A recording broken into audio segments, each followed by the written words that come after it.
안녕하십니까. 서울 디지털대학교 법무행정학과장 김대규입니다. 오늘 우리 학과가 개최하는 특강에 많은 분들이 참석해 주셔서 감사합니다. 원근 각지에서 충남 보령과 경기도 양주에서 이렇게 각각 참가해 주셔서 대단히 감사드립니다.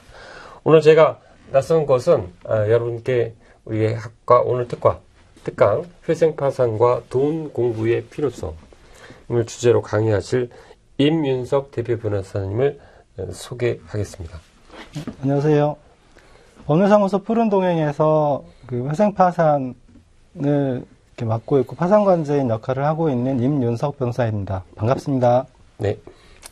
우리 변호사님은 사법연수원 43기라고 되어 있는데 로스쿨이 아니라 네, 사법연수원 사법시험. 사법시험 네. 마지막 네. 세대인가요? 그 끝나기 2년 전. 2년 전 사법시험과 법원행정고시를 동시 합격 하신 분입니다. 그리고 이력에서 보면 이제 사법연수원을 마치고 법원 행정처를 비롯해서 법원에서 4년간 근무하시다가 퇴직하셔서 지금은 이제 법무법인 푸른동행 법률사무소 푸른동행이고요. 네네네. 이력을 보니까 파산관제인, 서울회생법원 파산관제인이라고 되어 있습니다. 네. 파산관제인은 어떤 분이 역할을 하십니까? 그 파산 사건에서 이렇게 파산 선고 결정이 있으면 그 채무자에 대한 재산의 관리 처분권이 이전이 되는데 그 다음에 이 관리 처분권을 이전받아서 채무자를 조사하고 그 면책 불허가 사유가 있는지 여부를 조사해서 법원에 보고하는 역할을 하는 법원을 대신해서. 예. 그러면 그 파산관제인은 법원과 파산 신청인 사이에 중개자 네, 맞습니다. 같은 겁니까? 예. 그렇습니다. 이 보니까 법률사무소 이름이 푸른동행인데요. 네. 왜 이름을 지었습니까? 그러니까 제가 그 개인회생, 개인 파산이나 뭐 법인회생, 법인 파산 분야로 이제 2018년부터 이제 일을 했었는데 그 당시 처음에 일을 할 때는 별로 잘 몰랐다가 그 어느 정도 시간이 지나니까 이분들을 이제 파산 사건에서 면책 결정을 해주고 뭐 개인 회생에서 인가 결정을 해준다고 해서 이 사람의 인생의 문제가 끝나지 않더라고요. 그러면 이 사람한테 정말 필요한 게 뭘까 하고 봤더니 이분의 건강이 안 좋은 사람이 너무 많고요. 그리고 그 정서적으로 불안한 사람이 너무 많아요. 그래서 이런 부분까지 좀 같이 해결해 가는 게 좋지 않을까라고 해서 이제 저희 로고도 이제 그런 의미로 이렇게 경제, 뭐 의료, 뭐 건강 이런 형태로 해서 남은 모습으로 그렇게 해서 이름을 정했습니다. 우리가 그 코로나 코비드-19 통제 기간을 거치면서 많은 자영업자들이 파산 네네. 또는 회생을 신청한다는 뉴스를 지속적으로 나오고 있는데요. 실제로 그런 걸 실감하십니까? 업무 현장에서? 사건 수가 이렇게 폭증합니다. 사건 수 폭증하고 지금 그 코로나19로 인한 사건은 지금도 이렇게 후유증이 그 2019년, 21년인데 아마도 한 2026년, 7년은 가야 좀 그 후유증이 진정이 되지 않을까. 그 전국의 자영업자 한 50%는 날아가야 뭐 진정이 될 것이다. 그런 얘기를 제가 들은 바 있는데. 근데 실제 사실처럼 느껴집니다. 사실처럼. 예. 그럼 그만큼 고객이 늘어난다는 얘기입니까? 아니면 그런 측면도 있고 이게 좀 어려운. 그러니까 왜냐면 파산 빚쟁이들이 오는데 푸른 동행을 하기가 쉽지 않지 않습니까? 어떤 희망을 주기가 쉽지 않고. 그렇죠. 파산을 한다고 해도 일종의 낙인 효과도 있을 것이고, 정신적 스트레스도 있을 것이고. 그래서 이제 그런 부분까지 좀 이렇게 서포트 해주는 역할을 이제 저희가 좀 하려고 이제 그렇게 해서 그분한테 최선을 다해서 이렇게 도와드리고 있거든요. 근데 그 장기적으로는 이제 그런 부분까지 좀 포함하는 서비스를 만들면 되지 않을까 이런 생각을 하고 있습니다. 네. 저도 제가 최근에 개인채무자보호법이 제정이 됐습니다. 그래서 그 논문을 한 4편을 썼는데요. 그때 이제 채무자보호법의 제정 동기를 보면 자영업자들이 그 빚들이 이제 감당할 수 없는 처지가 되니까 이런 것들을 개인적으로 이렇게 빚을 줄일 수 있는 은행과 교섭을 해서 줄일 수 있는 기회를 만들고자 개인 채무자보호법을 만들었다고 하더라고요. 근데 나는 과연 일반 개인이 거대한 은행과 교섭 법력이 대등하게 나갈 수 있을까? 그런 생각을 많이 해봤거든요. 실제로 쉽지는 않죠. 그리고 이제 그 개인 채무자 보호법 말씀하시니까 거기서도 이제 요건이 있는데 소액이어야 되고. 그렇죠, 그렇죠. 5천만 원, 3천만 원. 장기 연체해야 되고 뭐 이런 한계가 좀 있어서 그래서 실제 이게 자영업자 같은 경우에 현장에서 문제되는 부채들은 보통 10년 이상 가고 뭐 5년 이상 가는데 이제 몇 억 이상이고 이러다 보니 이제 변호사나 법무사 도움 없이는 해결이 좀 어려운 사건들이 변호사나 법무사 도움 없이. 예, 예. 법무사 얘기 나왔으면 명정인데 우리 마을버스에 보면 개인 회생을 돕겠다. 99만 원, 98만 원 이런 광고를 내는 법무사들이 많은데요. 네, 많이 있습니다. 그런 법무사님들과 변호사님과의 차이는 어떤 데 있습니까? 역할, 뭐 기능? 그 정성의 문제라고 보면 될 것 같습니다. 정성과 전문성 이런 거요. 저 같은 경우는 이제 많은 사건을 하지 않고 그분의 사건을 전폭적으로 좀 지원하는 형태고 그분들은 이제 박리담의 형태라서 이제 변호사나 법무사를 만날 수가 없죠. 그분들의 그래서 현실적인 문제라서 더 말씀드리기가 좀 그렇긴 그럼 법무사들이 안 되면 변호사님한테 오는 겁니까? 거기서 이제 문제가 생기면 이거 해결해 달라고 저를 찾아오시는 분들이 좀 있습니다. 그럼 이제 법무사들을 문제를 해결해주는 그런 실력 있는 변호사님.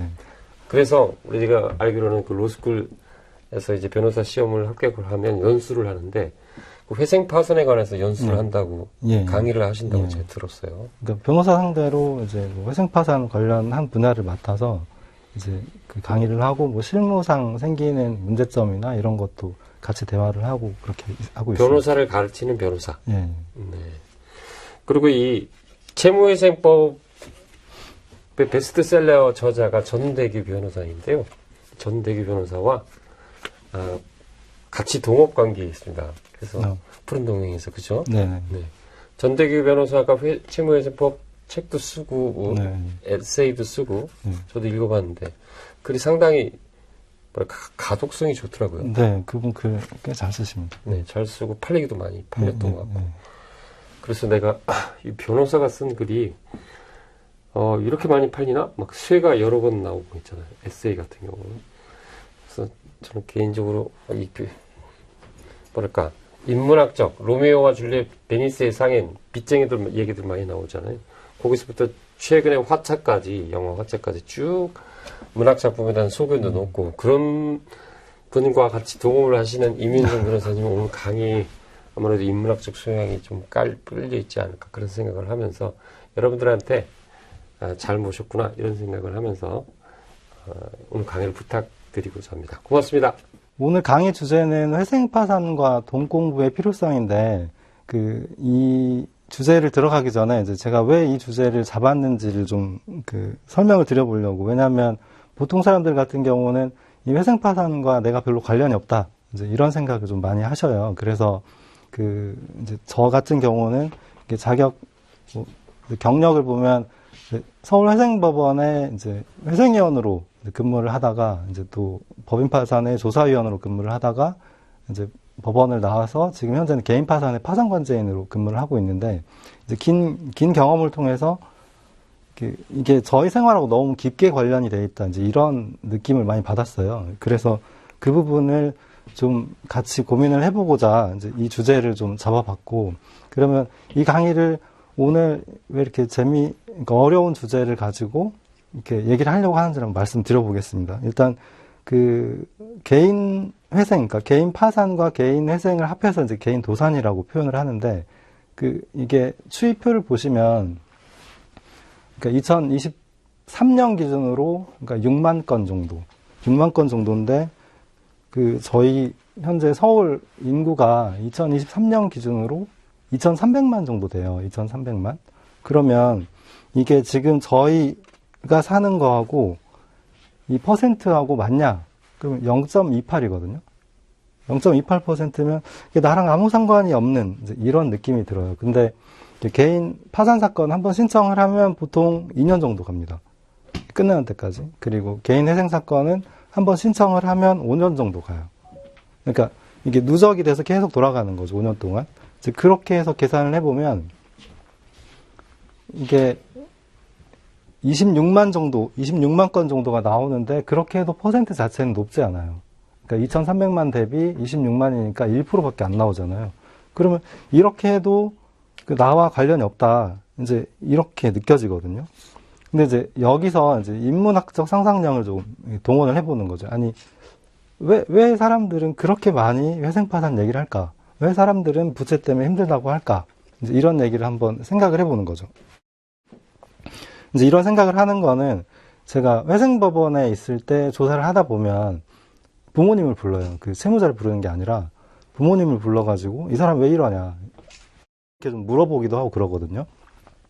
그러니까 이 채무자가 사회 구성원 중에 한 명인데 근데 그 사람한테는 부모님이 있고 가족이 있고 친구가 있고 뭐 여자친구 남자친구가 있고 직장 동료가 있고 그렇게 해서 이 한 명 기준으로 보통 그 사회적인 구성원 관계로 보면 10명 정도로 추산을 해보자면 그거를 확장시켜 보면 이 표가 나옵니다. 그래서 230만이 나오거든요. 230만. 그러니까 여기 10명, 그러니까 260만 명 정도가 이 채무자와 관련된 사람이라는 거죠. 직접적 당사자이거나 아니면 관련된 사람이거나 아니면 이런 분들이 개인회생, 개인파산을 신청할 때 이제 채권자들이 쫓아오니까 내 주소를 니네 집 주소로 좀 할게. 뭐 이렇게 한다거나 아니면은 뭐 이런 연락이 오면 네가 내 우편물을 좀 받아줘. 뭐 이렇게 한다거나 해서 그런 분들이 관련이 됐는데 이게 260만이면 서울 인구 대비를 해보면 11%가 나옵니다. 그러니까 이게 상당히 많은 수라는 거죠. 이게 좀 느낌이 안 다가오시면 지하철 한 칸에 이제 퇴근 시간대 가보면 100명 정도가 들어가요. 100명 정도가 들어가는데 한 칸당 11명이 다 그런 사람이라는 거예요. 한 칸당 11명이. 이렇게 하면 좀 더 다가오시죠. 근데 그러면 이게 보통 자본주의 사회에서는 보통 10%는 탈락하는 사람이 있다고 그렇게 이제 얘기를 하고 있어요. 10% 정도는. 그러면 방금 보셨던 11% 그거는 이렇게 자본주의 사회에서 튕겨져 나가는 사람들, 이 사람들에 대한 얘기인 거죠. 근데 직접적 당사자이거나 가족이거나 뭐 이런 사람들인 거고, 그러면 개인 회생, 개인 파산은 이 튕겨져 나가는 사람을 다시 자본주의로 집어넣는 이제 이 역할을 하고 있는 거죠. 이 역할을. 근데 이제 여기서 좀 생각을 해볼 게 자본주의 사회에서 이렇게 튕겨져 나가잖아요. 그러면 이분들이 먹고 살지 못하니까 그 다음에 한 행동이 뭐냐면 형사범죄로 넘어갑니다. 형사범죄로 넘어가면 거나 아니면은 이제 아예 아무것도 안 하신다. 그러면 이제 기초생활수급자로 이제 바뀌는 거고요. 그러니까 이제 범죄로 가는지 아니면 세금 문제로 가는지와 연결되어 있는 지점에 개인회생, 개인파산이 같이 있는 거죠. 형법의 영역으로 넘어간다는 부분을 얘기를 해보면, 그러니까 이분도 이제 밥은 먹어야 될 거 아니에요. 그러면은 뭐 마트 하고 계시는데 거기서 물건 훔치겠죠. 그럼 형사 영역으로 넘어가는 거고, 그럼 범죄율이 증가하면 우리의 경찰력이 늘 거 아니에요. 또 세금이 늘 거고. 그러니까 사회가 이렇게 연결되는 거죠. 또 반대로는 이제 국가 부조의 영역으로 넘어간다는 건 이분들이 먹고 살지 못하고 길거리에 이렇게 있다고 생각을 해봐요. 그러면 그분들을 어딘가 이렇게 치료할 수 있게 해줘야 되고, 아니면 밥은 먹게 해줘야 되고, 그럼 그건 전부 이제 주권자인 국민의 세금으로 해결을 해야 되는 거죠. 그러니까 그 영역에 가기 전에 개인회생, 개인파산이라는 절차를 통해서 부채를 해서 자본주의가 돌아가게 만드는 것. 그러니까 이게 바로 회생파산의 역할이라고 볼 수 있는 거죠.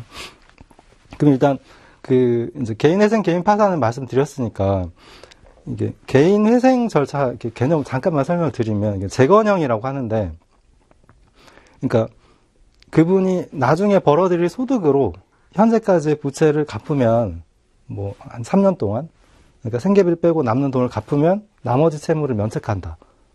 그래서 이제 재건형 절차라고 그러거든요. 직업을 계속 유지하게 해주고 나머지 채무를 면책받는 거. 그러니까 면책이라는 거는 안 갚아도 된다. 이제 도의적 책임은 있지만 갚지 않아도 된다. 뭐 이런 얘기고, 그리고 개인 파산은 청산형 절차라 그래요. 그러니까 파산 선고 결정 시점을 기준으로 이 사람의 재산 부채를 정하거든요. 근데 결정 시점을 기준으로 이 사람의 재산이 0원이다. 그럼 안 갚는 거고, 이 사람의 재산이 1,000만 원이다. 그럼 1,000만 원을 채권자한테 나눠주고 끝내는 거예요. 그 시점을 기준으로 끝내는 거. 그리고 나중에 벌어들일 소득은 이 변제 재원으로 쓰지 않는 거죠. 이제 이게 파산 절차라고 해서 이제 더 깊게는 안 들어갈게요. 더 깊게는 안 들어가고. 그래서 이제 이 회생 파산과 관련해서 얘기되는 주제이기도 하고요. 그리고 이제 투자에 관심이 있으신 분들, 뭐 주식이나 뭐 부동산이나 투자에 관심이 있으신 분들은 이 얘기를 많이 들었을 거예요. 엣지, 워터, 비치, 호텔의 이야기. 이게 실제 사실이냐, 아니면 그 구전동화냐, 아니면 전설이냐, 논란이 많습니다. 실제 사실인지는 모르겠어요. 근데 한 명씩 보시면 이게 1923년 그 시카고에서 이제 여기가 엣지워터 비치 호텔이에요. 여기에서 이제 세계의 거물 10명이 모였다고 합니다. 세계의 거물 10명이 모였는데 그 10명이 가지고 있는 재산이 그 당시 미국 연방정부의 국고를 능가했대요. 그 10명이. 그래서 그 이름들을 보면 찰스 슈왑, 이때 그 세계 최대 독립 철강회사 사장이고, 쉐뮤얼 인설, 이분은 이제 세계 최대 전력회사 사장이고, 그리고 하워드 홉슨, 이분은 가스회사 사장이고, 또 리처드 휘트니는 그 당시 대공황 직전에 뉴욕 증권거래소 여기 사장이고, 그리고 레온 프레이저는 국제결제은행 총재고, 아서커트는 밀투기꾼이고, 그 제시 리버모어는 많이 아시잖아요. 월스트리트의 이게 곰 투자자이고, 이바르 크리거는 이렇게 성냥 독점왕이었고, 엘버트 폴은 그 당시에 행정부 내무부 장관이었어요. 이렇게 특이한 경력의 10분이 이렇게 모였어요. 10분이 모였는데, 그래서 이제 25년 후에 이분들이 어떻게 되는지를 좀 보자. 그러니까, 어쨌든, 이 10분은 1923년 당시에 세계에서 가장 돈을 잘 버는 사람들이었어요. 결과를 한번 보시면, 다음에 나오나? 이제 나오죠. 이렇게 가야 되나? 결과를 한번 보시면, 찰스 슈왑은 파산으로 빚으로 살다가 돌아가셨어요. 쉐뮤얼 인설은 이제 망명생활 하다가 빈털터리로 사망했고, 그리고 하워드 홉스는 이렇게 횡령 등으로 수감 생활을 하다가 돌아가셨고, 그리고 리처드 휘트니는 이분도 횡령죄로 감옥에서 복역을 했고요. 이게 장인어른 돈까지 막 쓰고 그랬어가지고, 또 레온 프로이제는 자살을 했고, 아서 커튼도 파산에서 사망을 했고, 제시 리버모어나 이바르 크리고도 자살을 했고, 엘버트 폴은 이제 뇌물로 이제 수감생활 하다가 이제 나왔는데 이제 바로 사망을 하고. 그러니까 되게 돈을 너무 잘 버는 사람들인데 이게 결과가 이렇다는 거죠. 그러니까 그래서 이제 이걸 통해서 돈을 귀신같이 잘 버는 사람이 있더라도 풍요롭게 살지 않을 수 있다. 이제 그러면 그 화려했던 삶하고 허황된 그 몰락을 이렇게 보여드리는 거는 돈을 버는 능력하고 돈을 관리하는 능력이 다르다. 전혀 다른 얘기다. 그래서 돈을 관리하는 능력이 떨어지면 이제 파산하는 위기에 처할 수 있다. 이제 이거에 대한 필요성을 좀 말씀드려보는 겁니다. 그러면 이제 이게 나의 경우는 그렇지 않을 수 있다라고 생각할 수 있잖아요.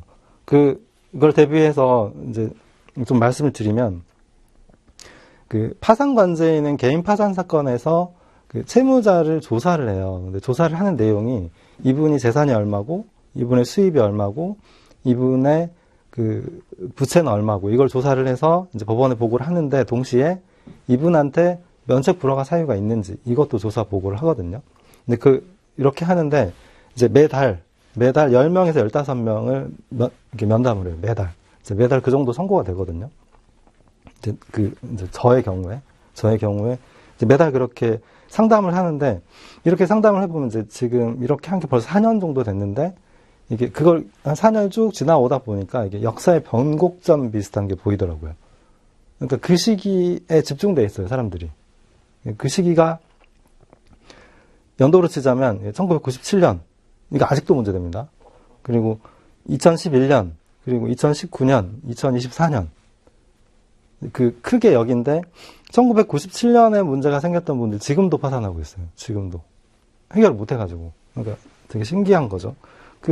일단, 넘어가 보면 이제 역사의 반복인데, 역사의 반복과 부채의 반복, 이걸 말씀드리려고 하는 건데, 1997년은 이제, 여기 들으시는 분들은 아주 잘 아시는 얘기잖아요. 잘 아시는 얘기고, 이때는 이제 IMF로 유명한데, 그, 현재 은행이나 뭐 보증이나 이런 실무상으로는 상상하기 어려운데, 그 당시엔 연대보증이 당연했어요.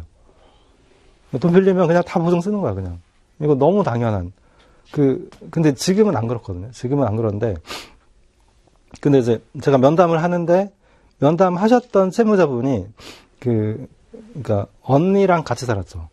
언니랑 같이 사는데, 형부, 결혼해가지고, 이제 애들도 있고, 그래서 이분은 이제 같은 집에서 언니, 형부, 사촌, 동생과 같이 살았고, 근데 어느 날 형부가 사업을 한다고 하면서 이제 별일 없을 테니까, 이렇게, 인감도장이랑 신분증만 빌려줘. 라고 한 거죠. 빌려줬어요. 그리고 이제 가져가서 이제 수억 원을 빌리면서 다 연대보증을 서버린 거예요. 그리고 이제 형부는 연락이 안 됐죠. 그리고 이 면담을 했던 때가 언제냐면 올해 초. 그러니까 그럼 97년부터 지금 2025년이잖아요. 28년 동안 이분은 그렇게 살아왔던 거예요. 그러니까 아직도 지금 현장에 있다니까요. 그리고 이제 그 다음으로 넘어가 보면 2011년 이때 부동산 폭등기였잖아요. 부동산 폭등기였고 이제 그게 2007년, 8년부터 막 올라가잖아요. 막 올라가고 뭐 8년, 9년 약간 위기 있다가 또 막 올라가고 이러던 때였는데 이때 정말 재밌었던 게 사람들이 부동산 투자를 많이 했는데 이게 부동산 투자를 해서 사러 가면 이제 매도인이 사는 사람한테 돈을 줘.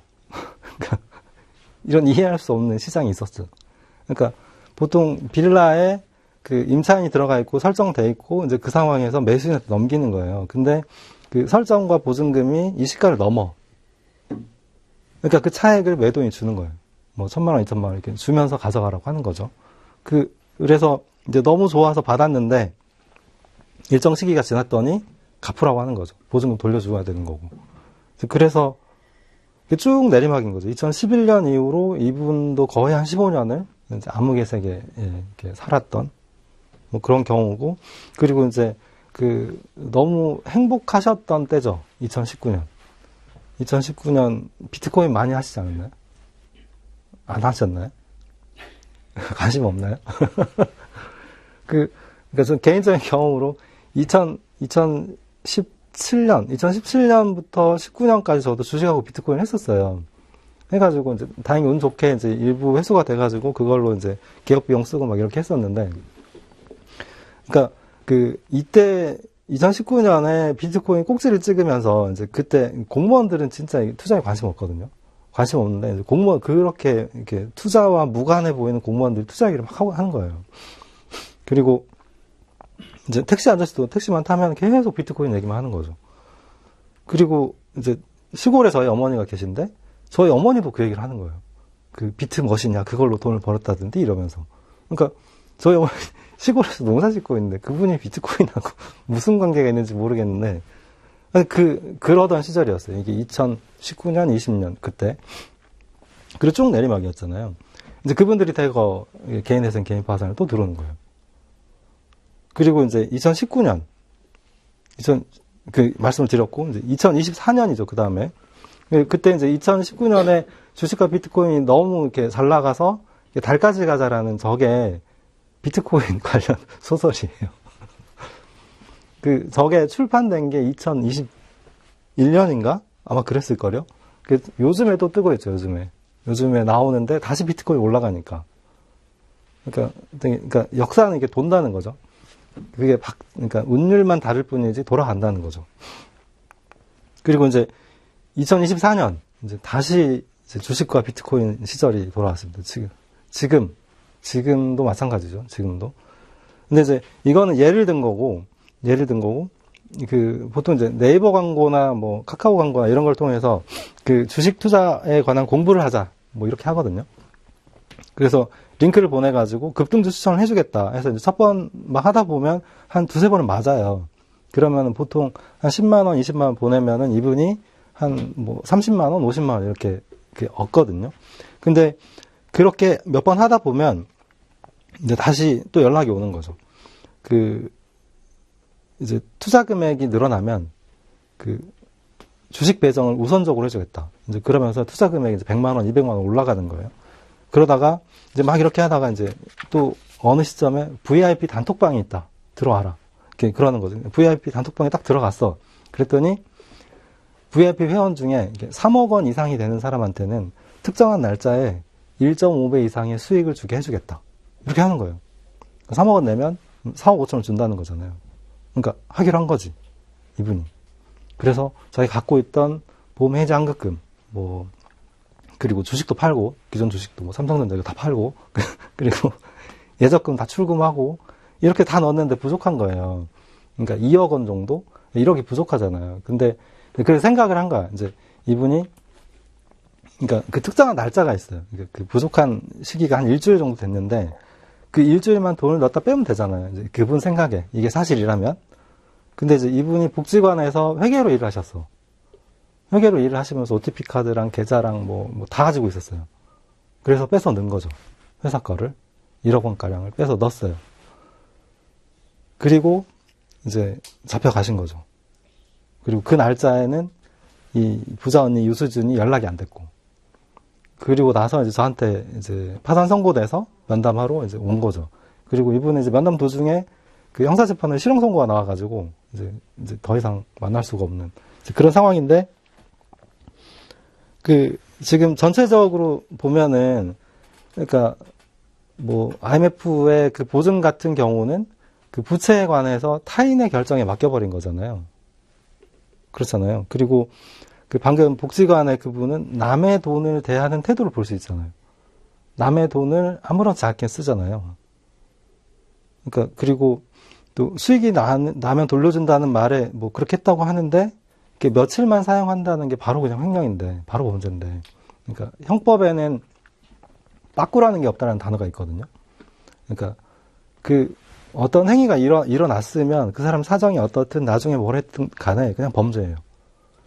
그냥 범죄고, 근데 너 불쌍하니까 좀 깎아줄게. 뭐 이런 것만 있는 거지. 그냥 범죄라는 건 어쩔 수 없는 거죠. 그러니까 그래서 여기 전체를 통해서 이렇게 제가 느꼈던 것들이죠. 제가 느꼈던 것들은 이분들한테 정말 필요한 거 좀 다를 수 있다. 그러니까 그 가령 이제 파산 관제인의 면담에서 이분들을 빨리 면책 결정을 해줘서 사회를 내보내는 것도 중요한데, 근데 이분들한테 정말 필요한 거는 다른 게 아닐까? 아니면 이분들의 가족한테 필요한 거는 다른 게 아닐까? 이런 생각을 했던 거죠. 그래서 이제 방금 이거는 말씀드렸던 그 패턴들이고, 그래서 생각을 했던 게 이제 돈을 벌고 관리하는 방법을 배워야 된다. 이제 이런 형태의 제 마음속에 어떤 결론으로 다가간 거죠. 다가가는데 제 개인적인 경험인데, 제가 이제 공무원 생활을 좀 했어요. 공무원 생활을 했는데, 그 사회 초년, 저도 뭐 공부하고 할 때 이제 뭐 신용카드로 이렇게 학원 긁고 막 이랬어가지고 부채가 꽤 됐었어요. 꽤 됐고, 그리고 이제 공무원 뭐 초년차 뭐 했는데 이제 그 마이너스 카드를 만들어주잖아요. 이제 법원 공무원 같은 경우에는 그러니까 1억까지 해줘요. 엄청 높잖아요. 그러니까 이제 별로 걱정이 없는 거예요. 왜냐면 그렇게 쓸 수 있으니까. 근데 이제 한 3년 정도 지났는데 안 갚아지는 거예요. 오히려 더 늘어 있어. 제 급여가 어느 정도 있다면 전 딱 급여에서만 썼거든요. 더 이상 안 쓰고. 근데 그것만 했는데도 계속 늘어가는 거죠. 그러니까 연 단위로 연봉을 합산해서 이렇게 늘어나면 또 늘어 있고 또 늘어 있고, 그러니까 연봉이 늘면 부채도 느는 거예요. 안 끝나는 거지. 그래서 이게 뭐야? 이게 왜 이래? 라고 생각을 했는데, 그게 이제 신용카드의 그 신기한 마술. 이게 타인의 돈, 이게 계좌에 제 예금 잔고에 돈이 없는데 신용카드를 긁으면 바로 부채가 발생하잖아요. 그 다음 달에 변제를 하잖아요. 그 기간 이자가 계속 붙는 거예요. 그러니까 결국은 돈을 더 내게 돼 있다는 거죠. 그러니까 이거를 3년이 지나서 알았다는 거죠. 저도 그랬다. 저도 이렇게 살았어가지고, 이제 그때 그 생각을 한 거죠. 이제 앞으로는 이자를 내는 사람이 아니라 이자를 받는 사람이 좀 되고 싶다. 그러니까, 그리고 정말 그때 목표는 뭐였냐면, 그러니까 계좌 잔고가 0이 됐으면 좋겠다. 그러니까 돈을 많이 벌었으면 좋겠다가 아니라 계좌 잔고가 0이 됐으면 좋겠다. 마이너스 얼마. 이거 너무 싫다. 이런 생각을 했었어요. 근데 이게 저만의 문제는 아니었더라고요. 저만의 문제는 아니었고, 이제 지금 이게 뒤로 쭉 돌아와서 보면은, 이제 그런 생각을 하고 있었고, 또 그때가 이제 2021년 이제 이때였으니까 이제 회생 파산 사건이 막 증가하던 때였어요. 한참 증가하던 때였는데 그때 했던 생각이 이분들한테 왜 돈 버는 방법을 알려주지 않을까? 아니면 왜 돈 관리하는 방법에 대해서는 얘기하지 않을까? 이제 이런 생각을 했었거든요. 이런 생각을 하고 이제 계속 의문이었어요. 물론 이런저런 제도들이 도입이 되긴 했는데 이제 실질적으로 별로 도움이 안 된다는 생각이 들어서 그래서 이제 회생이용을 근무할 때 그런 생각을 막 이렇게 계속 했었는데 동일한 주제로 얘기하는 게 있어서 지금 여기엔 안 나오는데 지금 그러니까 다른 주제에서도 똑같은 얘기를 한 게 있어서 한번 좀 읽어드려 볼게요. 이거는 이제 밥 프록터가 쓴 부의 시크릿이라는 책인데 이제 여기에 제가 했던 고민하고 똑같은 고민이 나와요. 그러니까 한번 읽어보면 그러니까 돈이 전 세계에서 교환 수단으로 인정되고 이용되는데도 세계 어느 학교에서도 돈 벌기를 가르치지 않는 것이 나는 좀 이상하고 슬프다고 자주 생각해왔다. 이 생각을 내비치면 흔히 이런 반응이 돌아온다. 어째서 학교에서 돈 벌기를 교과과정에 넣어 가르쳐야 합니까? 누구나 돈 버는 법을 알고 있습니다. 보통 이렇게 생각하잖아요. 다 직장만 다니면 되는 거 아니야? 아니면 뭐 알바만 하면 되는 거 아니야? 이렇게 생각하는데 이제 이분 말은 틀린 말이다. 안타깝게도 97%의 사람이 돈 버는 방법을 배워보지도 못한 채 살다가 죽는다. 그들의 무지는 다음 세대까지 이어진다. 그러니까 내가 모르면 내 애들도 모른다. 반대로 불을 끌어당기는 방법을 알고 있는 3%에서 4%의 사람들은 번영의식을 다음 세대로 물려준다. 돈 버는 법 배우기는 자동차 운전하는 법 배우기보다 어렵지 않다. 그런데 우주선 조종법까지 배워 달까지 간 사람들이 불을 축적하는 법은 배우지 못하는 경우가 있다. 이를 이상하게 생각하는 사람이 있는데 전혀 이상하지 않다. 이건 이제 밥 프록터 부의 시크릿에 이런 얘기가 나오고 그리고 이제 여러 종류의 책에 비슷한 얘기가 나와요. 그리고 이제 이 책을 읽으면서 저는 이제 그 생각을 해본 거죠. 저의 어머니, 아버지, 할아버지, 할머니는 어땠을까? 이런 생각을 해본 거죠. 그래서 이제 이 얘기는 좀 쉬었다가 이제 이어서 같이 하도록 하겠습니다. 네, 이어서 방금 앞 시간에 했던 얘기를 이어가 보면 이제 저의 어머니, 아버지, 할아버지, 할머니 이제 그분들의 삶을 보면 저를 볼 수 있다. 이런 말을 하시는 분들이 있어요. 이런 말을 보면 그러니까 다르게 얘기하면 경제 문제에 있어서 돈 관리 문제에 있어서 하는 행동의 패턴이 나의 어머니, 아버지, 할아버지, 할머니하고 내가 같다. 라는 거죠. 물론 100% 같을 수는 없을 수 있는데, 그래서 그분들하고 이렇게 대화를 많이 해보면 지금의 내가 하는 행동의 의미를 알 수 있다. 이게 바로 이제 돈 관리를 위한 첫걸음일 수 있다. 그래서 이런 걸 느꼈던 게 이제 파산관제인으로 이렇게 면담을 하다 보면 95세 할아버지도 파산 선고를 받아요. 금방 가실 텐데 뭐하러 막 이렇게 이렇게 생각할 수 있잖아요. 근데 그분이 이제 걸어오지도 못해요. 저희 사무실 길지 않은데 한 15m, 그러니까 출입구에서 제 방까지 여기 오는데 막 2, 3분이 걸리는 거야.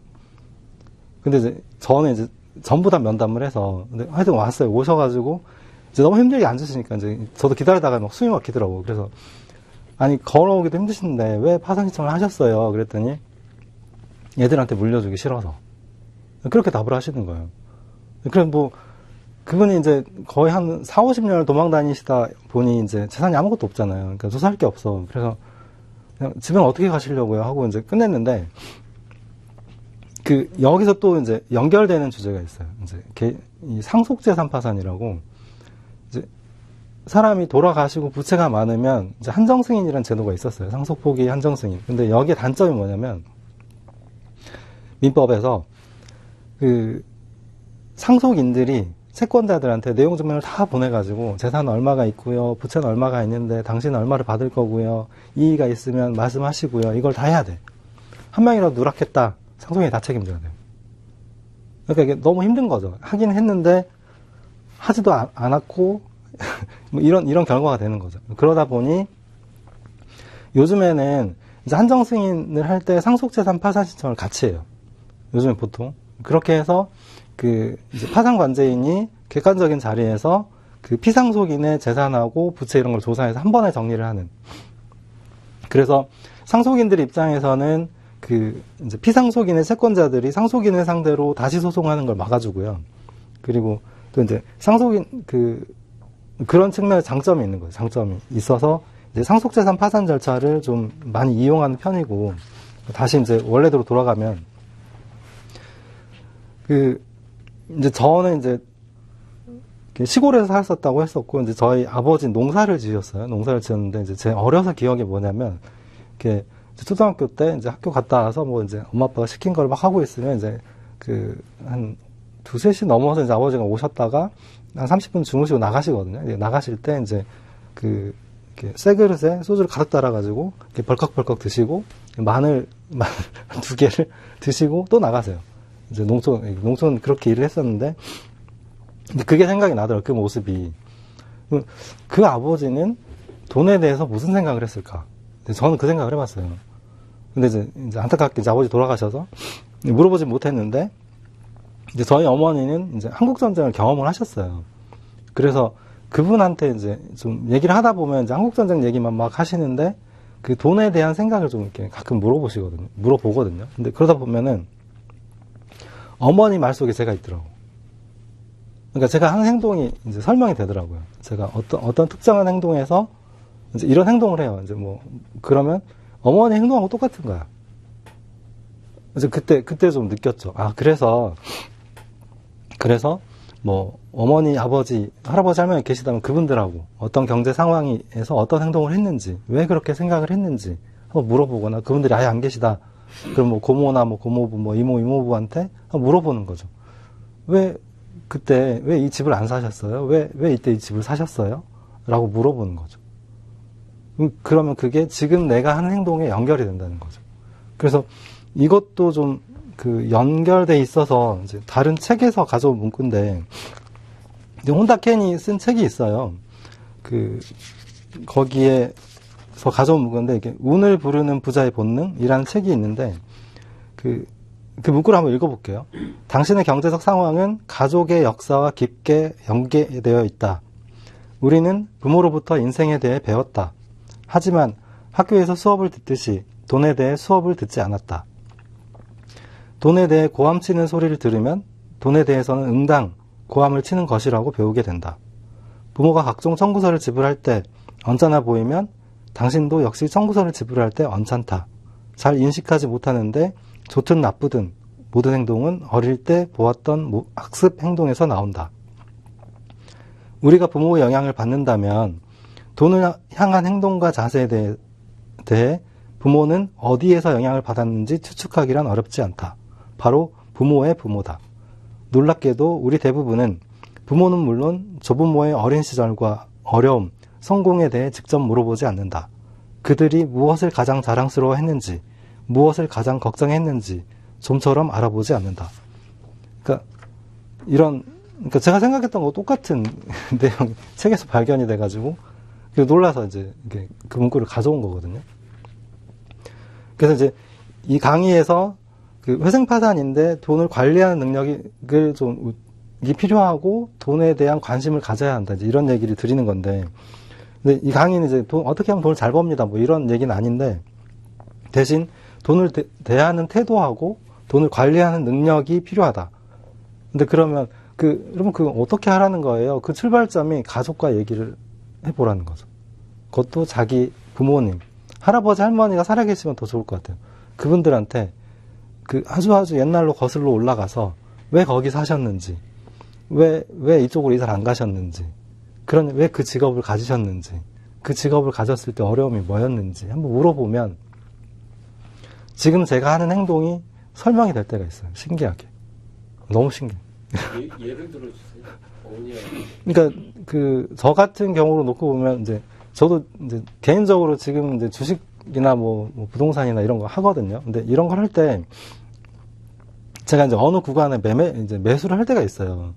그러면서 약간 그런 장기적인 안목으로 막 계산을 해보고 뭐 재무제표 공부하고 사는 경우도 있는데 이제 안 그런 경우가 좀 많아요. 그래서 그때 하는 모습을 보면 이제 어머니가 예전에 무슨 이제 항아리를 이렇게 판매하는 일을 하셨어요.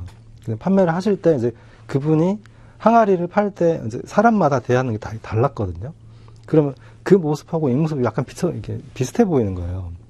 그분이 이렇게 생각과 행동, 저의 생각과 행동 이런 게 약간 비슷해서 그러니까 그 어머니의 특정 모습을 전 너무 싫어하거든요. 근데 그 모습이 저한테 있더라고요. 그걸 받아들이는 게 너무 어렵더라고요. 어쨌든 좀 예시가 적절한지 모르겠는데 그러니까 그런 거를 좀 이렇게 알았으면 한다는 거고 그리고 이제 오늘 이제 대학교에 왔으니까 이제 주제를 좀 더 이어서 가보면 이제 방금 그 얘기고 이제 학자금 대출 있잖아요. 학자금 대출. 이게 지금 현재는 개인회생, 개인 파산 모두 면책으로 정리됐어요. 정리됐는데 이 정리 과정이 꽤나 지난한 역사가 있었어요. 그러니까 그리고 이제 학교에 다니시니까 이제 학생들에 대한 것도 되게 많거든요. 그러니까 세무사 면담을 하는데 이제 25살, 뭐 26살 이런 친구들이 이제 가끔 와요. 가끔 와서 이제 그러니까 그 친구들의 공통점은 다 마스크를 쓰고 와요. 좀 그렇다는 거죠. 근데 어떻든 또 예전부터 이제 대학생들 또 대학교를 졸업한 사람들의 부채는 사회 문제적으로 되게 커요. 엄청 크고 미국 같은 경우는 이걸 그냥 빈면책 채권을 하고 있어요. 지금 현재도.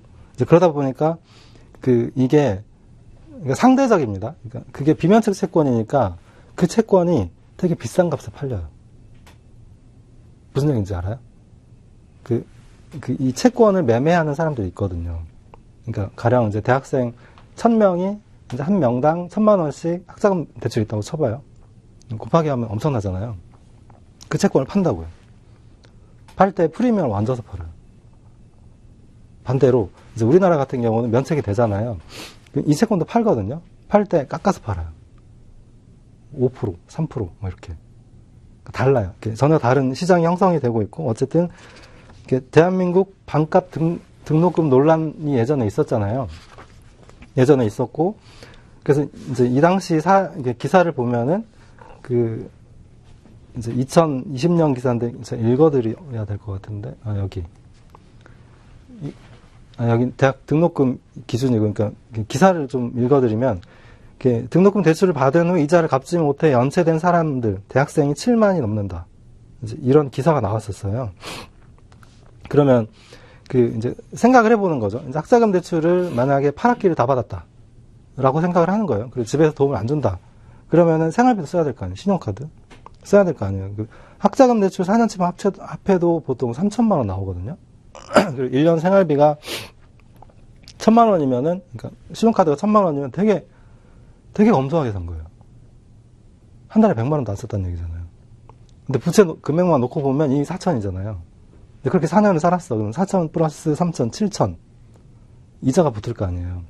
18%, 17% 이러거든요.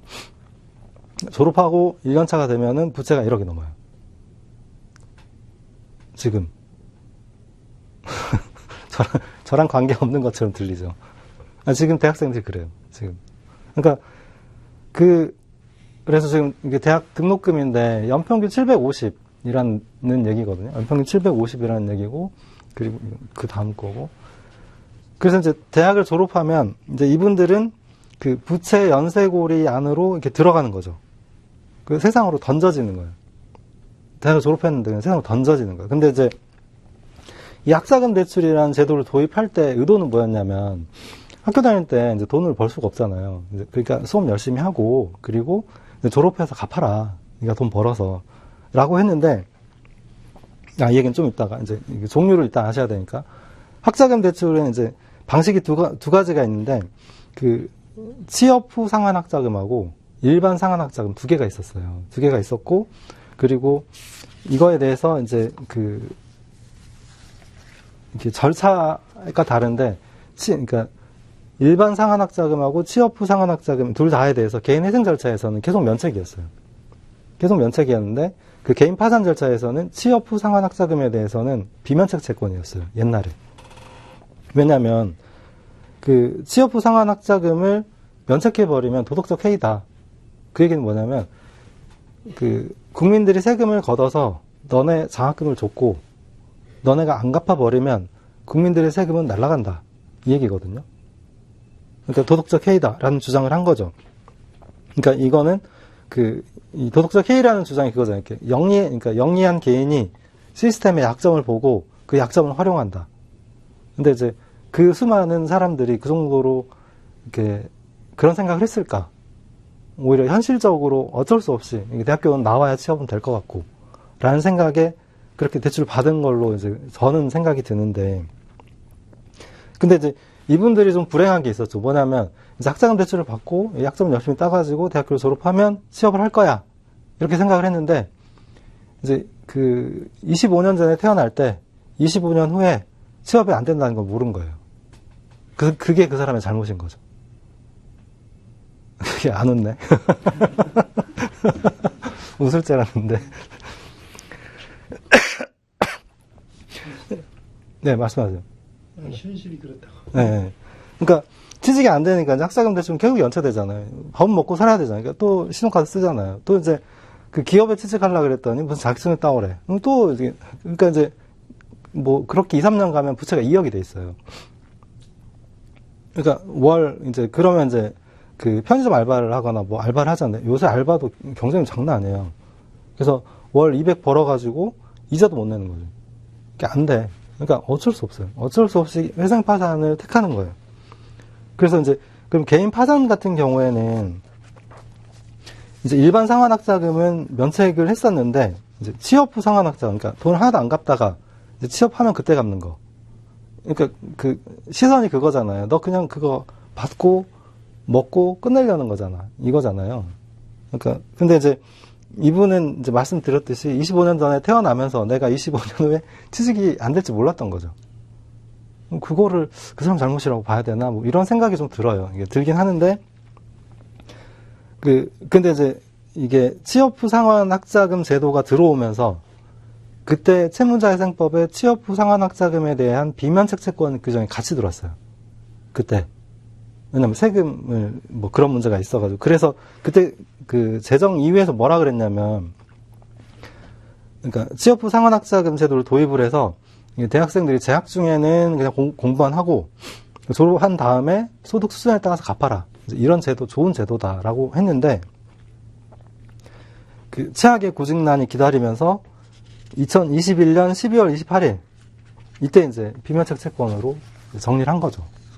그러니까 그 전에는 그 개인 파산 신청을 해도 비면책이어가지고 그러니까 아주 힘들었죠. 그리고 개인 회생에서는 그런 면책이니까 상관없는 거 아니냐. 근데 변제율을 확 올려요. 그러니까 무슨 말이냐면 부채가 1억이라고 쳐요. 부채가 1억이고 이 친구가 3년 동안 일해서 이제 갚을 수 있는 돈이 3천이라고 쳐요.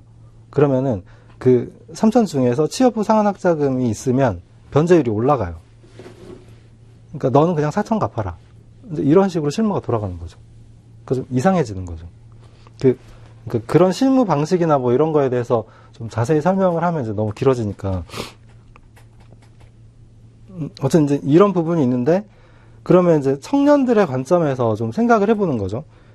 이게 개인 회생은 그 20대, 30대가 별로, 그러니까 이 표현이 좀 이상하긴 한데 부담 없이 신청을 하고 있습니다. 그러니까 근데 개인 파산은 별로 신청을 안 해요. 그게 여기 나오나? 이거 방금 그거고 여기 보면 이제 이게 개인 도산 통계표인데 통계표를 통해서 연령대별로 어떤 제도를 선호하는지가 아니라 이제 많이 신청했는지를 보여주는 건데 20대, 30대를 보면 개인 파산이 2%밖에 안 돼요. 개인 회생이 13%. 근데 밑으로 내려가시면 60세 이상은 49%. 오히려 반대로 돼 있어요. 8%.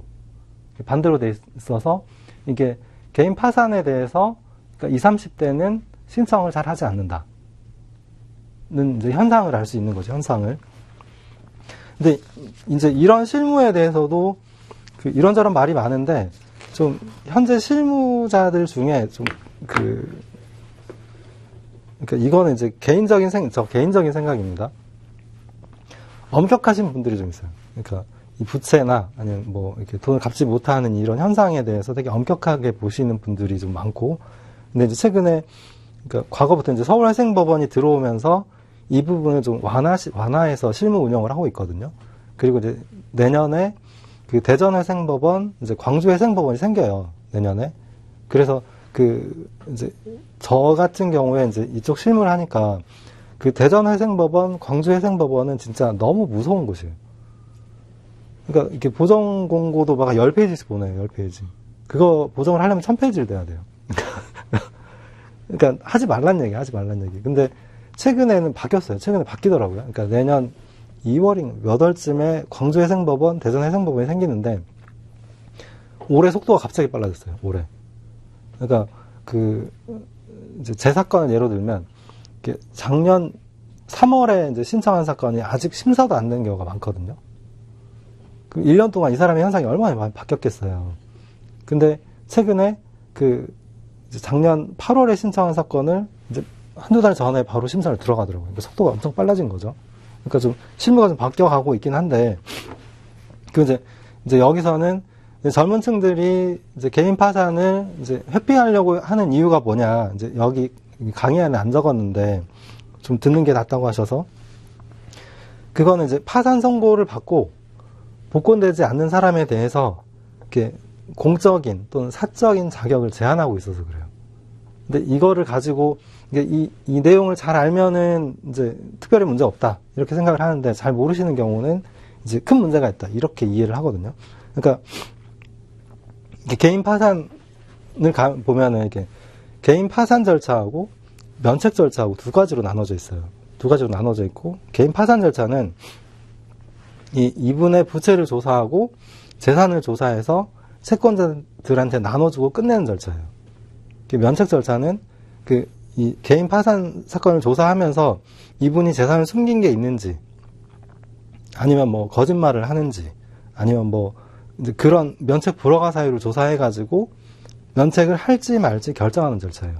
근데 외관상으로는 두 개의 절차가 한 번에 가기 때문에 이제 일반적으로는 그런 경우를 잘 모르거든요. 그러니까 그런 내용을 잘 몰라요. 그래서 그 매달 한 번 이제 저 같은 경우 서울회생법원 이제 1호 법정에서 파산 선고 결정을 하면 한 번에 거의 100명이 들어와요. 한 번에 거의 100명이 들어와서 판사님이 설명을 하는 거죠. 이게 파산 절차와 면책 절차는 다릅니다. 아무리 설명을 해도 채무자는 몰라요. 그냥 파산 신청했으니까 면책되는 거지라고 이해를 하는데, 근데 어쨌든 면책 절차에서 이게 문제가 되는 경우는, 그러니까 방금 말씀드렸던 파산 선고를 받고 복권되지 않는 사람, 이 사람이 나오는 경우가 뭐냐 이거잖아요. 면책 불허가 결정을 받는 사람, 그리고 면책 신청을 했다가 면책을 취한 사람, 그리고 면책이 기각된 사람. 그러니까 이런 사람들. 그러니까 면책 불허가 결정은 이제 재산을 숨긴 게 발견이 됐고 정도가 지나쳐서 면책 불허가 결정을 하는 거고, 면책을 신청했다가 취소한 사람은 이제 면책 신청을 했다가 파산권자에 조사했는데 면책 불허가 사유가 보여요. 너무 명백해. 자기가 취하해버리는 거죠. 그리고 면책 신청을 기각하는 경우는 뭐 이렇게 파산권자인 자료를 내라고 하는데 내면은 자기한테 불리해. 안 내. 그러니까 자료를 안 내면 그냥 기각해버리는 거죠. 그러니까 이런 세 가지 경우로 보통 이렇게 지배하게 돼요. 세 가지가. 그러면 그렇게 되는 사건 수가 얼마나 되냐? 1%가 안 됩니다. 전체 사건 수의 1%가 안 돼요. 그러니까 전국 법원에. 그러니까 그만큼 적다는 거죠. 그만큼 적다는 건데, 근데 이제 그럼에도 불구하고 이제 위험하다고 하니 좀 그 얘기를 들어보면 임용 단계에서 문제되는 경우, 이게 그러니까 보통 공무원이든 이제 사기업이든 임용 단계가 있고 채용돼서 다니는 단계가 있잖아요. 그럼 임용 단계에서 문제되는 경우가 이제 있는데, 국가공무원법 이렇게 33조 2호에 파산 선고를 받고 복권되지 아니한 자는 공무원 임용 결격사로 돼 있어요. 그러니까 임용을 안 해준다. 근데 이제 좀 신기한 사실이, 저희가 이제 일반 사기업까지 국가공무원법에 있는 그 규정을 이제 컨트롤 C, 컨트롤 V에서 다 붙여요. 거의 모두. 그렇게 하다 보니까 이 규정이 다 들어가 있어요. 그래서 이제 규정이 들어가 있는데 이제 실무상으로는 잘 모르니까 그냥 넘어가는 거고. 근데 이제 국가공무원법이나 뭐 지방공무원 이게 하여튼 공무원 쪽은 다 그렇습니다. 뭐 경찰, 소방, 산림 뭐 다 그래요. 뭐 교사, 교원, 변호사, 공인회계사, 세무사, 노무사, 행정사, 관세사, 뭐 결혼 중개업자, 그러니까 다 이게 있어요. 그래서 그 자격을 받을 수가 없어요. 그러니까 하여튼 그렇고. 근데 이제 이걸 유형화를 해보면, 제가 여기에는 가져오지 않았는데, 유형화를 해보면, 그 국가공무원법 33조가 어떻게 되어 있냐면, 이제 1호가 피성년 후견인, 그러니까 좀 이렇게 정신적으로 약간 이상하다, 이거잖아요. 그리고 2호가 그 파산 선고를 받고 복권되지 아니한 자, 이거예요. 그리고 3호에서 5호가 형사상 범죄로 집행유예 선고유예를 받은 자, 그 이상을 받은 자, 그리고 이제 6호가 이제 법원의 판결로 자격이 상실된 자, 정지된 자. 그리고 그 다음에 이제 성범죄가 있고, 그 다음에 7, 8호가 이제 공무원으로 재직 당시 징계처분으로 파면 해임된 경우. 그러니까 이게 그래서 1호부터 7, 8호까지는 동일한 비중으로 이렇게 무겁게 보고 있다. 이렇게 해석할 수 있거든요. 그러니까 그 피성년 후견인, 그러니까 그 사물을 변별할 능력이 없거나 미약한 사람하고 똑같다고 보는 거예요. 파산 선고를 받고 복권되지 않은 사람이. 다르게 얘기하면 형사상 범죄로 집행유예, 선고유예 이상의 판결을 받은 경우와 똑같다고 보는 거예요. 법률에서는. 법률 입법자의 의사는 그렇다는 거죠. 그러면 이게 정말 그러냐라는 이제 논의는 요즘에 새로 막 나오고 있어요. 요즘에 그게 아닌 것 같다. 이 경우는 좀 다른 것 같다. 이제 뭐 이런 얘기들을 하고 있는데, 어쨌든, 이제 이 얘기를 더 들어가면 좀 힘들어 하실 것 같아서. 그러면 이제 임용 단계에서 이렇게 하는 거는 그럴 수 있잖아요. 이제 그 사람을 채용해서 쓸 사람 입장에서 생각을 해보면 이게, 그러니까 회사에 들어와가지고 뭐 회계 일을 시킬 수도 없고 뭐 그런 게 있잖아요. 그러면 이제 재직 중인 단계. 그러니까 사기업에 들어와가지고 이렇게 다니고 있는데 파산 선고가 됐어. 그러면 이 사람은 어떻게 해야 돼? 라는 생각을 할 수 있잖아요. 근데 실제 사례가 있었어요. 서울 메트로에서 이분이 기관사였나? 기관사로 일을 하시다가 파산 선고 결정을 받고 그리고 면책 결정까지 받았어요. 근데 이제 서울 메트로가 이 사실을 발견하고 파산 선고된 사실을 근거로 징계 처분한 거죠. 당연퇴직 시켜버린 거예요. 그러니까 왜냐면 예전에는 임용 결격 사유하고 그리고 다니다가 당연퇴직 사유가 같았어요. 그러니까 파산 선고되면 당연퇴직 되는 거예요. 그럼 이분 퇴직금 다 날라가, 뭐 연금 다 날라가, 막 이렇게 엄청나잖아요. 그래서 이제 이분이 다툰 거죠. 다퉈가지고 이제 소송이 이어졌는데 여기에서 이제 법원이 이 서울 메트로가 A한테 한 당연무효 판결은 무효다. 당연무효 처분은 무효다. 라고 하면서 이제 한 얘기가 있어요. 그 얘기가 이제 한번 읽어드리면, 파산을 선고받게 된 자의 채무가 증대된 원인은 대부분 도박이나 유흥 등 채무자의 낭비벽으로 인한 것이 아니라 사업 실패, 생활비 부족, 사기, 보증의 피해, 병원비 부담이라는 최근의 현실이라는 점. 그러니까 이분도 형님의 사업이 잘 안 돼가지고 그리 돈을 좀 댄 거죠. 그리고 범죄로 인하여 금고 이상의 실형 또는 집행유예 선고를 받게 된 경우와는 달리 파산자한테 법률적, 윤리적으로 비난 가능성이 없다. 그리고 금치산자, 한정치산자와는 달리 파산자가 정신적 변별력이 미약하거나 상실된 자라고 볼 수 없다. 방금 말씀드렸던 대등한 사유라고 했는데 그 대등한 사유가 이 경우는 다르다. 라고 좀 해석을 한 거죠. 그리고 뭐 더 가도 되나요? 아니면 정리를 할까요? 힘들어 하시는 분들이 있는 것 같아서. 그냥 좀 마무리를 해보면, 그러니까 이제 이런 게 있고, 그리고 이게 혹시 인터넷 하시고 계시면 파산 선고를 받고 복권되지 아니한 자, 이거를 국가법령정보센터에 들어가서 검색을 해보시면 제가 3년 전에 검색했을 때 243개가 나왔어요. 근데 이 강의를 준비하면서 검색을 해보니까 200개가 나오더라고요. 그러니까 좀 개선이 되고 있다는 얘기잖아요. 그러니까 파산 선고를 받고 복권되지 아니한 자의 직업을 제한하는 게 엄청 많아요. 그러니까 재밌는 예로 들면 그 소싸움 대회 있잖아요. 소싸움. 소싸움 대회 싸움소에 출전하려면은 그 소의 주인이어야 되거든요. 근데 파산 선고를 받고 복권되지 않으면 싸움소 출전할 수가 없어요. 못 나가요. 안 웃기나 봐요. 그리고 그것도 있어요. 경비원. 아파트 경비원 있잖아요. 못 돼요. 안 돼. 그리고 그 건강원. 뭐 호박, 배, 흑염소, 짜가지고 하는 거 있잖아요. 못 해요. 네, 못 해. 그러니까 그런 류의 되게 재밌는 사례들이 되게 많은데, 그거를 하면 이제 한 30분 이상 소요가 될 것 같아서. 근데 그런 법률이 막 있는 반면에 또 하나 말씀드린 원칙적인 규정으로 채무자회생법에 누구든지 파산 절차, 회생 절차에 있다는 이유로 차별을 받지 아니한다.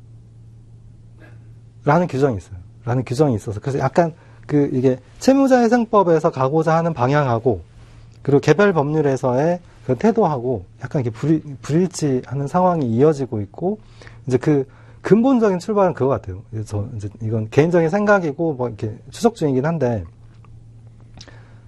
돈을 갚지 않는 거는 옛날에 형벌로 나셨어요. 형벌로. 그게 계속 이어져 오는 거예요. 계속 이어져 와서 그래서 지금도 채무자회생법에 형사소송법, 그러니까 형사상 범죄를 한 사람한테 적용되는 절차인 형사소송법이 있거든요. 그 형사소송법을 준용해서 쓰고 있어요. 지금도. 그런 규정이 실제로 활용은 하지 않고 있는데 그 얘기는 아주 과거로 갔을 때 형벌로 다스리던 그 문화가 지금까지도 있다는 거죠. 근데 현재 실무에서는 잘 활용이 안 돼요. 근데 누구든지 이게 개인 회생 절차, 파산 절차, 법인 회생 절차에 있다는 이유로 차별적 취급을 받지 아니한다라는 규정이 들어와 있다. 그리고 그 규정에 따라서 변화가 되고 있고 그래서 앞으로 이런 부분은 많이 개선돼 나갈 거다라는 얘기를 하면서 이제 오늘 강의는 마무리를 해보겠습니다. 고맙습니다. 질문 있으신 분? 예. 편하게 그냥, 예. 그럼 개인회생, 아까 이제 말씀드렸듯이 개인회생을 들어갈 때는 다시 이제 재개할 수 없다고 했잖아요. 근데 개인회생 할 때는 자기가 채무가 누구인가 이제 기재가 될 거 아니에요. 네. 그 외에 네. 거기에 들어가지 않은 채무, 네. 이거는 또 따로 변제를 해야 되나요? 그죠. 그러니까 개인회생 절차에서 면책이 되려면 채권자 목록이라는 게 있어요. 예. 거기에 기재가 돼야지만 면책이 돼요. 그 부분만요. 네, 그래서 그렇게 하는 거죠. 이제 어떤 사람은 대신 갚아줄게 이렇게 약속을 하고 그냥 목록에서 빼요. 그렇게 하는 경우도 있고, 아니면 진짜 몰라서 이렇게 안 적었는데 이 개인회생에서 인가결정 받은 다음에 채권자가 나타나요. 갑자기. 그래서 갚아라 이러거든요. 이제 이런 경우도 있고. 그런 경우는 어떻게 해요? 이제 개인회생을 취하하고 다시 처음부터 하거나, 아니면 이제 그분의 중대한 과실 없이 누락됐다는 걸 몰랐다. 이걸 주장을 해서 면책 확인해서 별도 소송을 제기하거나, 이렇게 해서 정리를 하죠. 그리고 동일한 현상이 이제 파산에도 있거든요. 근데 파산에서는 이게 채권자 목록에 적지 않아도 원칙적으로 면책이 돼요. 근데 규정이 이렇게 돼서 악의로 채권자 목록에 기재하지 않았을 때 비면책이 되거든요. 그러니까 그게 이제 알고는 있는데 뺀 거죠. 왜냐하면 그 사람이 문제를 삼을까봐 이제 파산 절차 진행하는 거예요. 그러니까 모르게 하려고 뺀 거죠. 근데 나중에 그걸 알면 비면책 채권인데 파산 절차 그거 말고도 그러니까 좀 연세 드신 분들이 되게 많아가지고 그러니까 30년 전에 무슨 일이 있었는지 저는 기억 못 하거든요. 채권자는 기억해요. 그거를 소멸시 연장으로 계속 온 거예요. 계속 30년이 지났는데도 살아있어 채권이. 그리고 파산에서 파산 면책 신청을 해서 면책 결정이 나니까 그때 나타나는 거야. 돈 내놔라. 5천만 원. 그럼 이건 어떡하냐. 그래서 이제 요즘에 새롭게 들어온 제도가 제도의 파산 신청이라고 파산 신청을 다시 해요. 그걸 추가해서. 그렇게 하거나 아니면 면책 확인해서 민사소송으로 저건 내가 중대한 과실 없이 몰랐다. 그러니 면책을 해달라. 그러면 이제 상대편이 아니다, 넌 알고 있었다. 뭐 이런 다툼이 이어지죠. 그 빚도 상속이 되잖아요. 예. 아, 그거 할아버지 95세? 예. 참 훌륭하신 분이다. 그런 생각이 들었는데, 왜냐하면 그게 자손대로 상속이 되는데 자손들이 그걸 모르고 있다가 그렇죠. 그렇지. 상속 거부나 한정 승인을 시간을 3개월을 놓치는 경우들이 왕왕 있더라고요. 예, 꽤 많습니다. 예. 또 그 빚들이 보면 그 할아버지도 몇십 년 돌아다녔으면 분명히 그거 이자 쌓였을 테고. 네. 지연 이자가 연 12%, 옛날 연 15%였죠. 예, 17%. 17% 이렇게 쌓이면 이게 배보다 배꼽이 더 크더라고요. 네. 아니, 뭐죠? 맞나? 네. 맞습니다. 배보다 배꼽이 더 크다라고 해서 그런 경우들이 많더라고요. 예. 그래서 상속 한정 승인이나 뭐 이런 거 신청을 하면 그 채권자 명단이 다 나와야 되는데 이게 시간을 놓치면 예컨대 안심 상속 서비스 1년 넘어가면 이게 안 되죠. 예. 안 되더라고요. 예. 그럼 개별적으로 금융권 어디 뭐 건강보험공단 일일이 가서 채권이 있는지 조회하고 신청하고 하는데 이게 일이더라고요. 네, 그렇죠. 그걸 어떻게 하면 됩니까?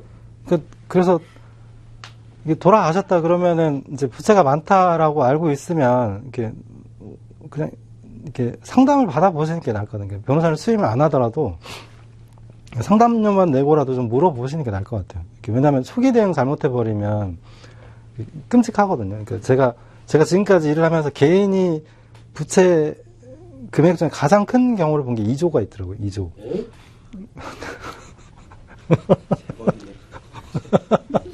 아니, 그러니까 이제 부모님이 이제 보증을 쓰잖아요. 네. 소리 보면 이제 맞보증을 많이 쓰잖아요. 서서 상대방은 이제 처벌을 받고 내 빚이 남아있잖아요. 계속 남아있는데 지금 같이 이제 은행권에서 이렇게 청구는 안 하는데 혹시 나중에 이제 사망을 했을 때 그때 금융권에다 이렇게 조회를 할 수 있는 게 있나요? 상속인 금융거래 조회 서비스라고 이렇게 돌아가시면 그 인터넷에 있어요. 인터넷에 거기에 이렇게 바로 접속을 해서 신청을 해놓으면 한 2주 정도면 다 회신이 되거든요. 2주 정도면. 그 정도를 하면 웬만큼은 다 줘야 돼요. 웬만큼. 그리고 그거 말고는 신용정보 조회서. 근데 이제 발급이 안 될 거라. 그러니까 부채가 많으시면 좀 아프시다 그러면은 신용정보 조회서라도 좀 발급을 해보시면 그리고 이제 그거 외에 개인 부채들은 아예 확인이 안 되잖아요. 그런 게 있고 어쨌든 이렇게 돈의 관리 능력 이렇게 말씀드렸는데 이제 아버지 어머니랑 대화를 해라 이렇게 대화하는 와중에 이제 어머니 아버지가 이제 부채가 많으시면 부채가 얼마인지 이것도 좀 미리 물어보시고 채권자가 누군지 이것도 좀 알아놓으시고 그리고 이제 그 3개월 시간을 놓치면 그 뒤로 너무 어렵거든요. 그 다음 대응이라는 게. 그러니까 은행은 아는데 지금은 이제 비톡 촉은 안 하는데 네. 그게 면책이 다 됐는지 안 그건 됐는지 채권자 목록을 확인해야 돼요. 그러니까 혹시 사망을 했을 때 아니면 지금이라도 은행에다가 지금 살아 계신가요? 네, 살아계실 때 살아 계시면 지금 신용정보 조회서를 발급을 한번 해보세요. 그러면 그게 보통 은행은 이자 변제가 한 3달이 안 되면은 이거를 그러니까 다른 회사로 매각을 해요. 매각을 하고 그리고 그러니까 그때 이제 몇 프로 할증 이렇게 할인 매각하고 그럼 얘는 또 매각하고 또 매각하고 해서 보통 5번 옛날에는 5번 넘어가는데 요즘에는 또 이제 그 횟수 제한을 붙여요. 요즘에 법률이 새로 들어오면서 횟수 제한을 붙였거든요. 그래서 이제 그 횟수가 좀 제한이 되는데 이제 올해 전 것들은 막 한 10번 넘어가기도 해요. 근데 그 시효가 있을까요? 시효를 계속 연장을. 네. 연장을 하면 채무자한테 통보를 안 해주나요? 그게 공시송달 되는 경우가 많아요. 그러니까 그 채무자 주소를 알 수 없다. 아니 있는데. 네. 네. 그러니까 그리 송달을 하는 거죠. 주소가 했는데 우편이 안 왔어요. 근데 이제 그 부채가 있으신 분들은 그러니까 타인의 집에다가 주민등록을 해놓거나 아니면 고시원 이런 데 이렇게 주민등록을 해놓거나 자기 집입니다. 예, 예. 그런 경우가 많아요. 그래서 그 우편물을 못 받는 경우가 많거든요. 그러면은 이렇게 민사소송법에 공시송달을 할 수 있다고 돼 있어요. 그렇게 해서 한번 확정 판결을 받으면 이분들이 이제 10년마다 한 번씩 시효를 연장시키는 거죠. 그게 이제 시효를 연장하는데 예. 주거가 거기 있는데 우편이 안 올 수도 있잖아요. 그래서 저, 그때 공시송달한다. 예. 그러니까 안 오면 하는데 글로 왔는데 못 받을 수가 있잖아요. 그렇죠. 못 받을 수 있죠. 네, 안 주니까. 아니, 송달은 다 시킵니다. 그럼 법원이 하니까. 법원이 하니까 송달은 다 시키는데, 이렇게 송달 못 받는 사유가 이렇게 펜문 부재, 그 문만 닫혀 있냐, 아니면 그 주소 불명, 어디 사는지 모르냐. 그래서 그러면 이제 주민등록 초본을 발급해서 주소를 확인하거든요. 근데 그 주소랑 동일한데 안 받아. 그럼 모르잖아요. 어디 있는지. 그러니까 이제 그 다음에는 공시송달 하는 거죠. 그러니까 법원에 게시판에 올려놓고 이 기간 안에 아무런 얘기가 없으면 그냥 판결을 확정시켜버리는 거예요. 그럼 일단은 예. 신용정보주의를 해봐야 되겠네요. 예. 다른, 없어요. 제가 하나만 더 할게요. 우리나라 채권법이나 민법, 상법 모두 다 채권자를 예. 위한 법이잖아요. 예. 채무법이 아니라. 회생법이나 이 도산도 사실은 이게 뭐랄까 윤리적으로 빚은 갚아야 된다. 약속은 지켜야 된다. 이런 어떤 그러한 토대 위에 서 있지 않습니까? 그러니까 좀 이게 관점이 그러니까 좀 어려운 얘기인데, 그러니까 신용카드 대란 이제 그때로 그냥 가보면, 그러니까 이제 신용카드를 이제 그 상당히 많이 발급을 하던 시절이 있었잖아요. 그러면은 그 신용카드를 발급하던 시절에는 은행 간의 그 채무에 관련된 내역이 서로 공유가 안 됐어요. 그래서 자기 은행 안에서만 한도를 보고 막 카드 발급을 했거든요. 그러니까 이 은행 안에서의 한도가 1억인데 10개 은행에서 1억씩 가지고 이 사람이 10억을 돌리고 있는 거죠. 나중에 발견을 한 거죠. 그래서 카드 대란이 왔는데 그 현상을 보면서 그러면 이렇게 부채가 많이 발생한 게 이 채무자만의 잘못이냐, 채권자의 잘못은 없는 거냐. 그러니까 이런 시각이 좀 들어가 있어요. 채무자생법에는. 그러니까 그리고 또 하나는 방금 그 시효 연장을 말씀드렸는데, 그러니까 그 시효 연장이라는 건 영구적으로 소멸하지 않는 채권이 있다는 거거든요. 10년에 한 번씩. 그럼 채무자생법은 영구적으로 소멸하지 않는 채권에 대비해서 그걸 없앨 수 있는 수단도 줘야 된다. 그러니까 서로의 공격과 방어를 일치시켜야 된다. 그러니까 이런 그 연장선에서 움직이고 있어요. 그러니까 이게 자본주의가 돌아가는 가게 하되 자본주의에서 이렇게 문제가 너무 심각하다. 이런 부분에서 대응을 하고 있는 거죠. 그래서 답변이 됐을까요? 그러니까 그 시효도 얘기를 하면 그 채권을 양수 2%나 3% 싸게 양수하는 NPO 업체들이 있거든요. 네. 그걸 계속 또 넘기고 하는데 거긴 선수들이더라고요. 네, 맞아요. 근데 2008년에 채권이 발생했으면 2018년에 딱 정확하게 결정문 받아놓고 집행문 받아놓고 기계적으로 하던데요. 네. 그래서 이렇게 영구적으로 소멸시효가 네, 연장이 맞습니다. 되는 느낌이 있던데. 그쵸. 그쪽 시장이 되게 활성화되어 있어요, 엄청. 그러니까 이게 뭐냐면 채무자가 죽어도 자손들한테 손자 때까지 계속 상속이 되더라고요. 그러니까 그래서 그분들이 이제 500만 원짜리 채권을 500원 정도에 사요. 1%요? 그러니까 그게 채권 수를 막 한 번에 2만 건, 뭐 2천 건 이런 식으로 팔거든요. 그래서 퉁쳐가지고 몇 프로 이렇게 쳐가지고 파는 거예요. 근데 이제 500원에 사는 경우도 있는데 그 개인회생 신청을 해서 100% 변제할 때가 나와요. 수익률 한번 생각을 해보세요. 100%가 1,000원이잖아요. 그러니까 1000%가 5,000원이잖아요. 500만 원을 받았으면 도대체 몇 프로? 그러니까 상속 자녀대로 가면 자녀가 6명이고 그 밑에 손자가 한 막 20여 명이면 그 중에 한 놈만 걸리면 다 되는 거거든요. 네, 그쵸. 그래서 이제 상속재산 파산 제도가 그거를 하고 있는 거죠. 그래서 이제 그런 문제 생겼을 때 처음 설계할 때 좀 미리 상담을 받으시는 게 중요한 게, 이렇게 그냥 다 상속 포기해버리면은 이제 또 이렇게 반개로 넘어가거든요. 그럼 이제 요새 사촌하고 연락 안 하잖아요.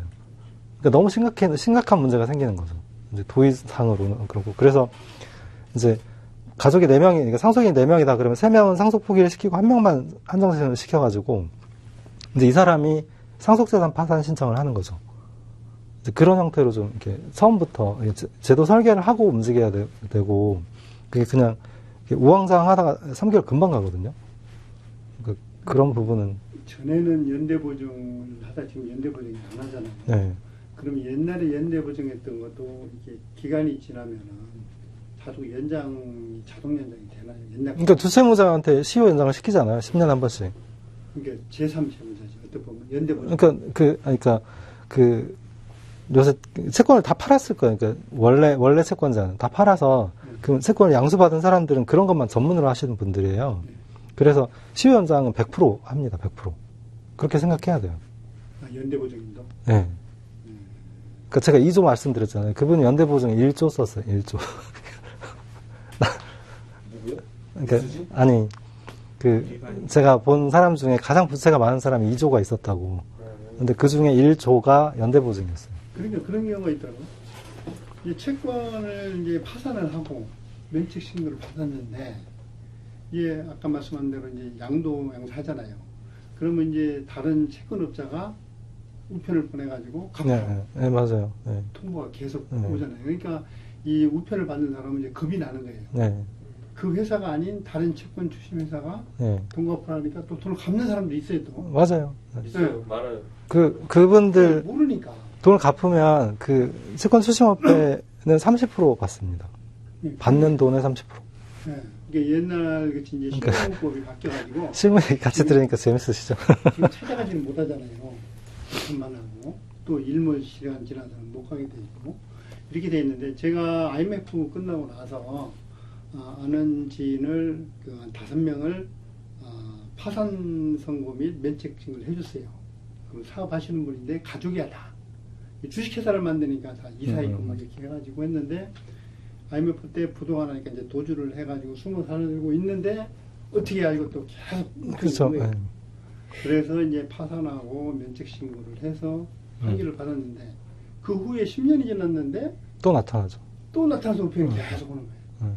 그러니까 이제 이분들 같은 경우는 겁이 나는 거예요.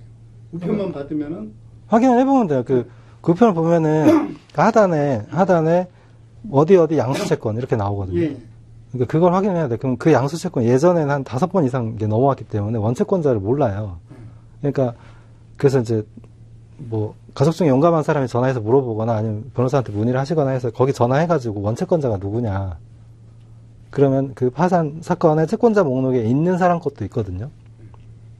근데 이제 채무자들이 겁을 많이 먹는다고 해서 일부러 그렇게 하는 경우도 있어요. 그러니까 그래서 이제 뭐 합의 봐서 뭐 네. 몇 통을 내고 뭐 이렇게 그러니까요. 하는 경우 있는데, 저 같은 경우는 제가 이제 파산 판결문 이렇게 다 보내줘가지고 다시 한번 보내면은 이제 형사 고발을 하겠다고. 그다음부터는 이제 안 와요. 그렇죠. 그런 식으로 대응을 해야 돼요. 네, 그렇게 해서 하는 경우인데 대부분 그런 분들도 많이 있더라고요. 모르시는 분들이 10년 지나고 나니까 이게 있는지 없는지 기억도 못 하는데, 우편물에 딱. 그러니까 거긴 또 이제 정신적인 트라우마도 같이 있는 거잖아요. 10년 이상 추심에 시달리다 보면 이제 본능적으로 그 다음에 인생은 계속 시달리는 걸 무서워해요. 그러니까 비슷한 현상을 보면 똑같은 반응을 하고 있는 거죠. 계속 숨어요. 이렇게 숨고 막 이렇게 대응을 안 해버리면 또 이제 법률적으로 이렇게 불리한 위치에 처하게 되는 거고. 그러니까 지금 계속 그게 도는 것 같아요. 방청객에다 아까 마이크를 줬어야 되는데. 아, 그러네. 네네, 고맙습니다.